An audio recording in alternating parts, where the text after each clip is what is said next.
Alors Moussaillon, t'es en mer et t'as besoin d'un petit coup de main? T'inquiète pas, je sais comment tu peux t'en sortir, j'ai trouvé l'appli qui va bien. Salut à toutes et à tous et bienvenue dans Smiley. Si tu fais de la navigation côtière, il t'est sans doute déjà arrivé de te trouver dans une situation de pépin, d'ennui, où t'as un truc qui va pas sur ton bateau, c'est suffisamment ennuyeux pour te dire qu'une paire de bras ou deux, ça servirait bien, mais pas assez pour déclarer un panne auprès du CROSS et demander de l'aide des autorités.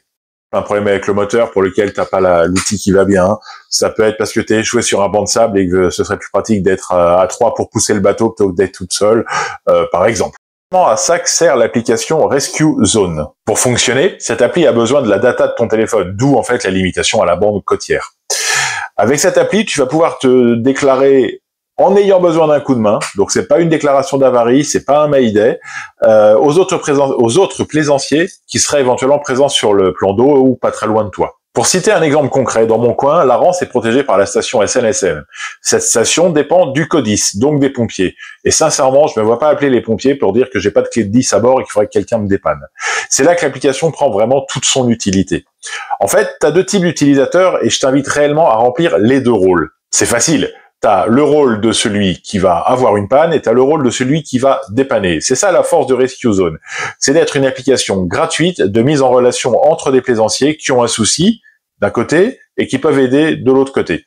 Elle vient en aucun cas remplacer la VHF pour une avarie grave. Si tu as une avarie de barre, par exemple, et que tu risques d'être envoyé sur les cailloux, le premier réflexe, c'est le canal 16 ou le 196 pour contacter le CROSS. Et après, éventuellement, tu peux te déclarer en avarie sur l'application pour que quelqu'un vienne t'aider ou quelqu'un vienne te mettre une remorque pour éviter que tu ailles te taper les cailloux les plus proches. Je le répète, c'est donc pas une application d'alerte, mais vraiment une application de demande de coup de main en cas de pépin, un peu comme si tu voulais passer une annonce pour que quelqu'un vienne t'aider à faire des travaux chez toi. L'autre versant de l'appli, c'est que si tu vois qu'il y a un plaisancier dans tes environs qui est en difficulté, tu peux aussi aller lui filer un coup de main en te déclarant comme étant l'aidant qui va venir dépanner ce plaisancier. Encore une fois, il ne s'agit pas de te mettre en danger ou de prendre un risque quelconque, mais simplement vraiment de filer un coup de main à un autre plaisancier qui est sur la zone.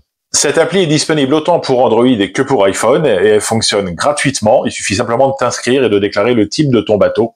Je te recommande d'installer cette appli sur ton téléphone et de l'avoir à bord car elle vient compléter l'équipement de sécurité à bord de ton bateau pour toi et pour la communauté des plaisanciers dans son ensemble.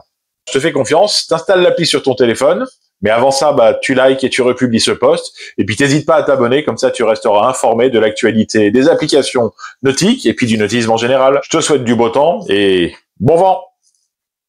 Tu aimes ce que tu viens d'entendre? Alors n'hésite pas à republier, à liker et à t'abonner à ma chaîne.